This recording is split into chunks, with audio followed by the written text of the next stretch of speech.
मोहिनी एकादशी का व्रत वैशाख शुक्ल पक्ष की एकादशी के दिन रखा जाता है। भगवान विष्णु के मोहिनी स्वरूप को समर्पित इस व्रत को करने से पूर्व जन्मों के पाप भी नष्ट हो जाते हैं और व्यक्ति को मोक्ष की प्राप्ति होती है। मोहिनी एकादशी व्रत कथा का पाठ करने और सुनने मात्र से सहस्त्र गोदान का फल मिलता है। मोहिनी एकादशी व्रत को सभी व्रतों में सर्वश्रेष्ठ माना गया है।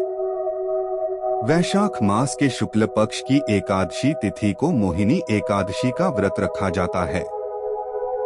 इस दिन जगत के पालनहार भगवान विष्णु के मोहिनी स्वरूप की पूजा होती है। पुराणों में इस व्रत को अत्यंत पुण्यदायी और कल्याणकारी बताया गया है।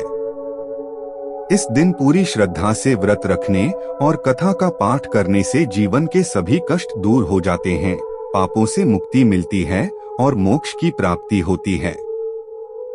आइए विस्तार से जानते हैं मोहिनी एकादशी की व्रत कथा। युधिष्ठिर जी के पूछने पर भगवान श्री कृष्ण ने बताया कि परम बुद्धिमान श्री रामचंद्र जी ने महर्षि वशिष्ठ से यही बात पूछी थी, जिसे आज तुम मुझसे पूछ रहे हो।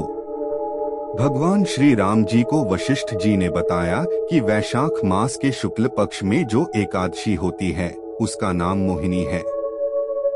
वह सब पापों को हरने वाली और उत्तम है। उसके व्रत के प्रभाव से मनुष्य मोहजाल तथा पातक समूह से छुटकारा पा जाते हैं। सरस्वती नदी के तट पर भद्रावती नाम की सुंदर नगरी है। वहां चंद्र वंश में उत्पन्न हुए द्युतिमान नामक राजा राज करते थे। उसी नगर में धनपाल नामक धनधान्य से परिपूर्ण और समृद्धिशाली एक वैश्य रहता था। वह सदा पुण्य कर्म में ही लगा रहता था। दूसरों के लिए कुआं, मठ, बगीचा, पोखरा और घर बनवाया करता था। वह सदा भगवान श्री विष्णु की भक्ति में लगा रहता था। उसके 5 पुत्र सुमना, द्युतिमान, मेधावी, सुकृत तथा धृष्ट बुद्धि थे। धृष्ट बुद्धि वैश्य का 5वां पुत्र था। वह सदा बड़े बड़े पापों में ही लिप्त रहता था। वह वेश्याओं से मिलने के लिए लालायित रहता था। न तो वह देवताओं का पूजन करता था और न ही पितरों और ब्राह्मणों का सत्कार करता था। एक दिन वह वेश्या के साथ उसे घूमता हुआ देखकर पिता ने उसे घर से निकाल दिया। परिवार के अन्य लोगों ने भी उसका परित्याग कर दिया। अब उसके जीवन में कष्ट पर कष्ट आने लगे और वह इधर उधर भटकने लगा। एक दिन वह भटकता भटकता महर्षि कौंडिन्य के आश्रम पर जा पहुंचा। तब वैशाख का महीना चल रहा था। कौंडिन्य गंगाजी में स्नान करके आ रहे थे।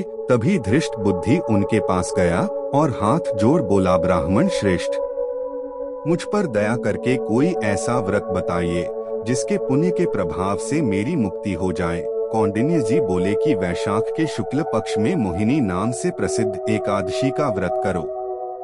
मोहिनी एकादशी के दिन उपवास करने पर प्राणियों के अनेक जन्मों के किए हुए महापाप भी नष्ट हो जाते हैं। मुनि का यह वचन सुनकर धृष्ट बुद्धि का चित्त प्रसन्न हो गया। उसने कौंडिन्य जी के उपदेश से विधिपूर्वक मोहिनी एकादशी का व्रत किया। इस व्रत के करने से वह निष्पाप हो गया और दिव्य देह धारण कर गरुड़ पर आरूढ़ हो सब प्रकार के उपद्रवों से रहित श्री विष्णु धाम को चला गया। इस प्रकार यह मोहिनी एकादशी का व्रत बहुत उत्तम है। इसके पढ़ने और सुनने से सहस्त्र गोदान का फल मिलता है। त्रेतायुग में भगवान विष्णु ने मोहिनी रूप धारण कर असुरों से अमृत कलश लेकर देवताओं को अमृत पिलाया था।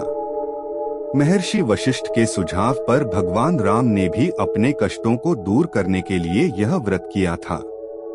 साथ ही धृष्ट बुद्धि नाम के पापी व्यक्ति ने भी इस व्रत से मुक्ति पाई थी। व्रत के जरूरी नियम: एकादशी के दिन घर में चावल बनाना और खाना वर्जित है। माना जाता है कि इस दिन चावल खाने से रेंगने वाले जीव की योनि मिलती है। व्रत के नियम एक दिन पहले दशमी तिथि की रात से ही शुरू हो जाते हैं।